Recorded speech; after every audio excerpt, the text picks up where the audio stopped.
is exactly 1 p.m. on the 20th of January. Welcome to News Now, where we tell you all the stories that are making headlines right now, and it starts now with the highlights. The highlights.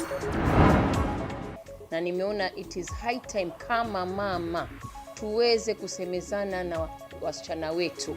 Women leaders condemn the alarming incidents of femicide and gender-based violence witnessed in the country. Kwa hivyo itakuwa bure sana kupitisha nyumba zichukuliwe na matajiri. Also, a section of Kenyans expressed their concerns about the affordable housing project.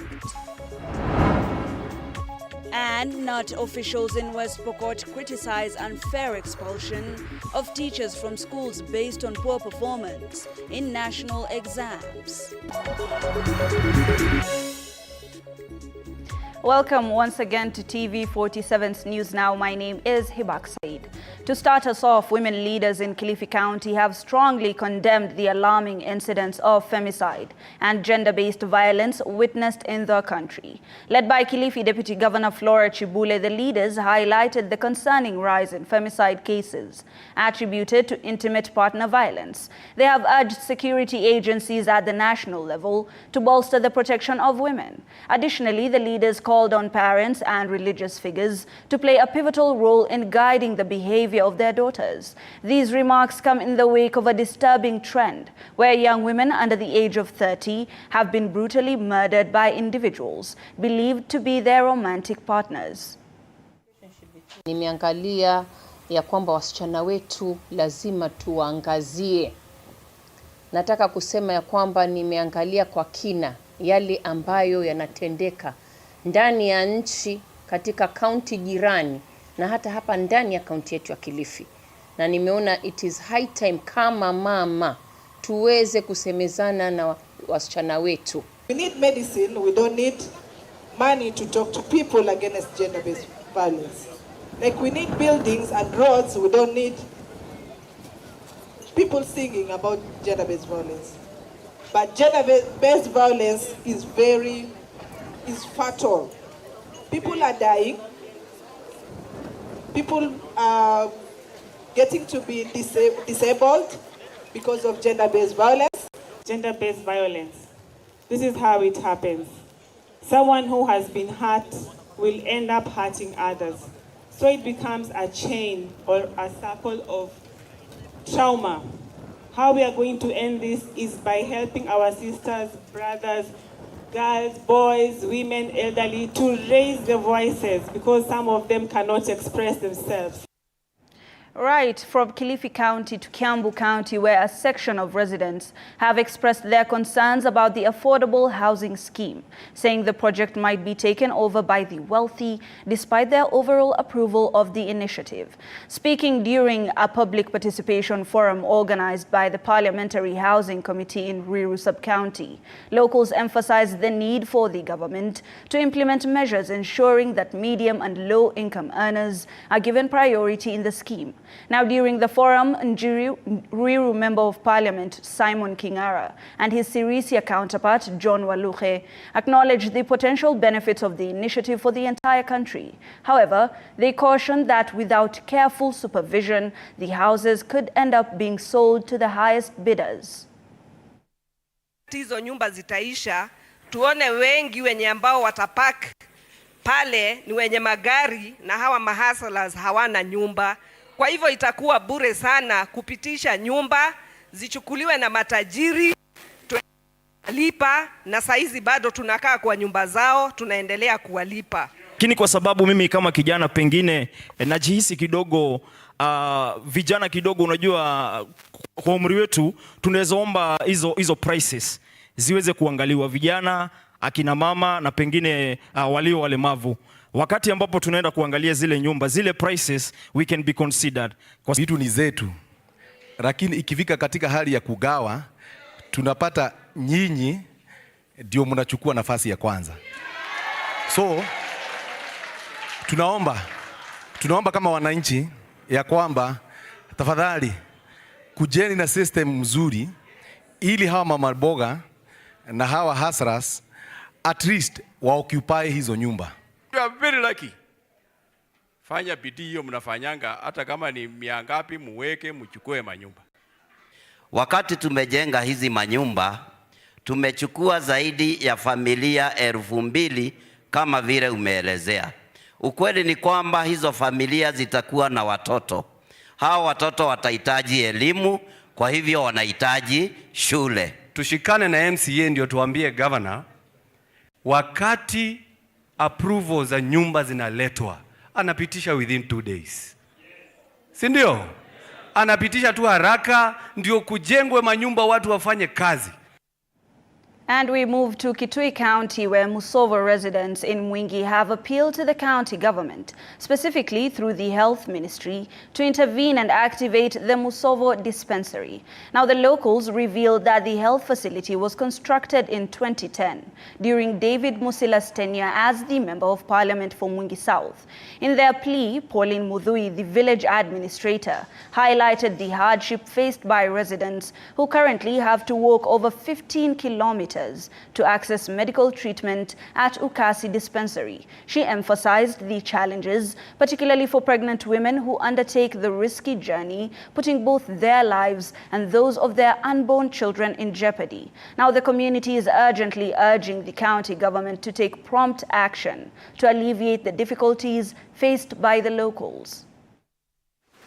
Mcho imeingia ndani, hata harufu ingine imeanza kukuliwa na mcho. Na the compound iko kama ni desolate, hakuna hata fence.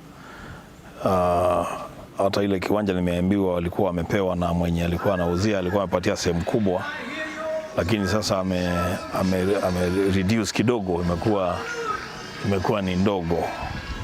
Kwa hivyo tumeangalia maneno na tutaandika report. Hiyo report tutapeleka kwa Senate, na pia report tutashare na the county government of Kitui. Hii oversight tunafanya sio kufanya tu oversight, we are doing oversight kuhakikisha kutakuwa na action. The only hospital, the only health center iko Ukasi na ni mbali sana kutoka hii sehemu. So wanatembea karibu kilomita 15 kwa access mandawa, kupata ndawa hospitali hiyo ya health model Ukasi. So ile tunaona ni kama hii ndawa itapata, hii hospitali itapata ndawa na daktari, watu wa hii area wanaweza kupata usaidizi kwa karibu. So tunauliza the county government na serikali yote wasaidiane, watufungulie hospitali ya Musovo. Kulingana na hospitali yetu ya Musovo, hapo mbeleni awali tulipewa pesa na mheshimiwa Musila na akatujengea hospitali mzuri, dispensary mzuri, tukiwa na matumaini ya kwamba ikimalizika sisi tutafaidika watu wa Musovo na Ukasi jumla kwa ajili ya matibabu na mashida ingine. Lakini tangu ya tupewe pesa na tukaijenga kuanzia 2010 mpaka ikamalizika 2010, hatujawahi kuona chochote kinaweza kutusaidia, sababu mahali ilisimamia mpaka sasa ndio iko hata imeanza kuharibika. Let's move to Kirinyaga County, where Moi Rice Farmers have expressed their concern about the inaccurate statements made by local leaders regarding the management of the scheme by the National Irrigation Authority. Led by the chairperson of Moi Rice Farmers, Peter Chege, the farmers emphasized that the figures and statements being circulated are incorrect, and no leader has consulted the farmers' offices regarding the day-to-day affairs of the scheme. In his address, Chege said using rice farming for political gains is inappropriate, given the involvement of numerous stakeholders in the process. Now, a former member of the NIA board clarified that the actual acreage under rice cultivation is 25,000 acres, contrary to the 30,000 acres mentioned by the area MP in Parliament. He also confirmed that the charges for farmers are a fixed amount of 3,000 shillings annually, with no additional fees. The actual figures that we have in our data, and those data can be found in the manager's office, is 25,000 acres, which we normally put at a crop in every 25,000 acres, which you put under crops in every season. Yes. And if you make the calculation, you get the total figure, the total amount that we get from the farmers as O&M payments is 75 million per year. And those money are not paid at once. They are paid gradually depending on an individual farmers. For example, now, in another forum, the area MP also stated that the O&M fee is 3,000 shillings and 1,000 shillings for the ratoon, which is not true. The total amount that we pay per year is 3,000 shillings, the ratoon inclusive. Sisi tumejiondoa kabisa na siasa. Ukulima na siasa sisi tulijiondoa. Mambo tulipatana naye 1998, hatuwezi tukakubali mkulima arudishwe pale. So ikiwa kuna mmoja ama wawili wako na mafikra, watarudisha wakulima pale. Hiyo ni ndoto la mchana. Kwa sababu sisi ndiye tulikuwa hapo na sisi ndio tuko siku ya leo. Skimu hii iko na wenyewe, kuna wazee, kuna viongozi wa tabaka mbalimbali, kuna watu wa kanisa. Kama kuna jambo, kama kuna mambo mambaya, tutakaa chini na tutatue. Mumwambie asinje akaingilia hiyo mambo. Yeye akaona jukumu, akaona pesa anapewa na serikali, akunje aweke asaidie mkulima. Sio ati yeye ananyamaza mpaka sisi tuwe maskini. Hii barabara na whatever, mvua imekana ilikuwa El Nino everywhere. Watu wengine wamechombwa na maji. Huko Murang'a tuliona nyumba inaporomoka kwa sababu ya mvua. Let's county hop to Embu, where the management of Embu Water and Sanitation Company, EWASCO, has expressed concerns about the potential contamination of water distributed to residents with raw sewage due to the ongoing road constructions, which have led to the destruction of manholes. Now, addressing stakeholders in Embu town, EWASCO Managing Director Engineer James Njeru revealed the numerous challenges they are facing as a company. These challenges include non-revenue water losses, substantial pending water bills, and costly repairs resulting from the road construction. And they look, they have already destroyed 9 of our manholes. And you can destroy the manhole, even the debris from the road is getting into the manhole. So it's a matter of time before the road is, the sewer is blocked, it has to overflow, and then we start fighting with NEMA and the public health. As a county, we are planning to have a water rig. We are talking about water being in every corner of the county. I think Prof and Waziri can bear me witness. The rig is at a very advanced stage of coming. But what we were discussing was that it would be useless to have a rig and then it just stays in the county and is not able to perform. Na kama Embu, kitu kimoja tunajua, Embu is arid. 3/4 of Embu is arid, haina maji ya kutosha na kuna shida nyingi sana. Kitu ya kwanza tumefanya kama county ni procure ama tunamenunua drilling rig na accessories zake ili tutengeneze boreholes nyingi sana. Elsewhere in West Pokot County, officials representing the County Union of Teachers have strongly criticized the unfair expulsion of teachers from schools based on poor performance in national exams. The officials have denounced these actions, terming them disrespectful and unwarranted. Addressing the press, West Pokot County NUT Secretary Martin Sembelo said it was inappropriate to remove teachers solely based on exam results. Sembelo voiced his concerns about individuals allegedly incited by politicians, disrupting schools and intimidating both teachers and school heads over academic outcomes. That of recent past, some few weeks ago, we have seen scenarios in this country whereby people go to schools and hone teachers in a very bad manner from their offices on the pretext that the results are poor. We want categorically to state here, candidly, that the Kenya National Union of Teachers condemns the acts being perpetrated by the parents and some politicians inciting the community to invade our schools. Yes. We are saying, in pragmatic words, that teachers do not produce results only. Results are got from so many stakeholders, including the community, the teachers, the sponsors, the children at large.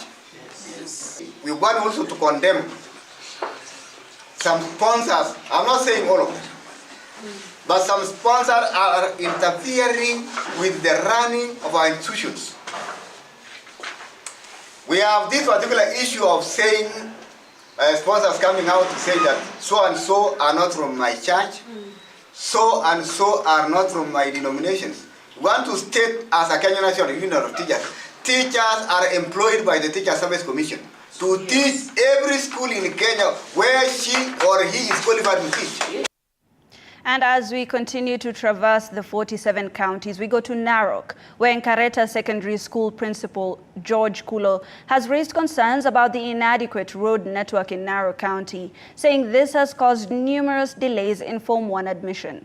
Speaking during the induction of new students, Kulo noted that many parents face difficulties reaching the schools due to the impassable roads caused by heavy rainfall. Despite being recognized among the top schools in Naro County based on the recently released KCSE exams, only 268 students out of the expected 480 were able to report to the school.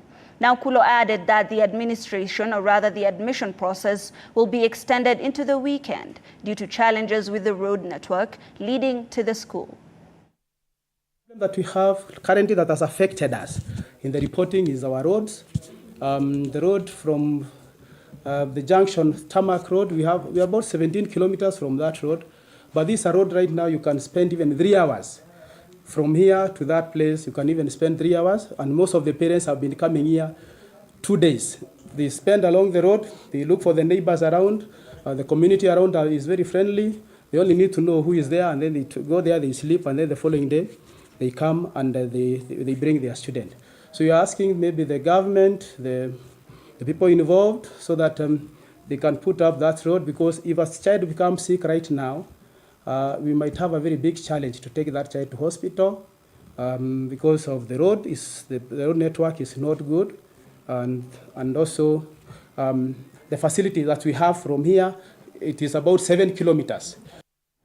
Now from Naro County to Lamu County, where parents of students enrolled at Mpeketoni Girls High School in Lamu County have urged the government to enhance the school's infrastructure and convert it into a boarding school. They have expressed their concerns about the challenges their children face in commuting, citing potential risks such as early pregnancies. Concurrently, the school's head teacher, Lucy Mbugwa, is making a plea to the government to augment the number of teachers at the school to accommodate the rising student population. In response to these requests, the local member of parliament says plans are underway to build dormitories and install a fence at the school, utilizing funds from the National Government Constituency Development Fund, NGCDF.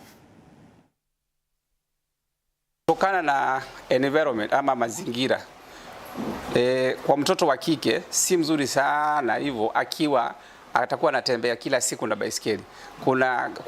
Ingekuwa full boarding, tungeona ingekuwa ni bora zaidi. Yule mtoto akishaingia shuleni atatoka ile siku ya kufunga shule, angekuwa na usalama zaidi. Uwepo wa shule hii umeweza kusaidia wasichana sana. Kama vile some msichana mzazi akizidiwa na kupeleka mtoto shuleni, the only option is either aolewe ama ajiingize na mambo mengine yazitamfaidi maishani. Mipango kabambe ya kuhakikisha kwamba mwaka huu, this financial year, ameweza kujenga bweni la kwanza la kisasa ambalo litaweza kuhost wanafunzi zaidi ya 200. Lakini lengo lake kuu ni kwamba atazidi kujenga mabweni ili wale wanafunzi kuanzia sasa na kuendelea wataweza wote kuwa wanalala pale. We request the government to add us more teachers because the population is huge and we need more teachers so that the teaching continues. From matters education to agriculture, the completion of a multi-million irrigation project in various parts of Gatundu South, Kiambu County is expected to triple food production, enhancing food security, nutrition, and socio-economic status for the beneficiaries. A total of 1,800 farmers who will be utilizing sprinkler irrigation on their half-acre parcels have already received training on best farming practices. Now another 1,200 farmers are scheduled to undergo training in the coming month. The project involves the collection and distribution of water from Ruabura and Thiririka rivers, coupled with additional water storage at the Ruabura Dam. Now it is projected to generate approximately 1.2 million shillings during the 3 seasons of the year. Farmers in the area have expressed optimism that the project will revolutionize their farming practices, increase their income, and contribute to making the country more food sustainable. Tatizo nyingi yenye tumepata ni ya kukosa soko, hiyo ni moja, na pia saa zingine mvua huwa tumepanda, mtu amepanda mboga zake, amepanda chakula yake, lakini kiangazi ikiingia inafika mahali kiangazi ikikuja hiyo chakula yote inaharibika na inakaa kama ulifanya kazi ya bure. Ya huku iko sawa. Kile ambacho kinabaki ni sisi kama wakulima, na hata pesa ambazo tutakuwa tukitozwa tuweze kuzipata. Hizo tutazipata tu kwa huu mchanga. Kuna uwezo, na tukishikana kama vile tutaongozwa na maafisa wa serikali wenye wako kwa national government, even county government extension officers, wakitusaidia tukishikana pamoja, tuko na uwezo wa kuwa tutatengeneza soko hapa, chakula kitakuwa kinakuja kinachukuliwa hapa, na hilo linaweza fanyika tukiwa tumeshikana. There's a possibility, in a probability of 3 seasons, a farmer can be able to generate approximately between 900 to 1.1, and that's what you're looking forward to. But that will mean a lot of ownership, and capacity building to the farmers, for them to be able to maximize the benefits of the project. So currently we have 88 similar projects which are actually ongoing in the country, and in each area we are choosing a particular crop that is suitable to the particular area. So you have 88 projects going on, which is what we call community-based projects, which normally cover around between 500 to 3,000 acres. So you have approximately 88 projects which are going on. This year alone, we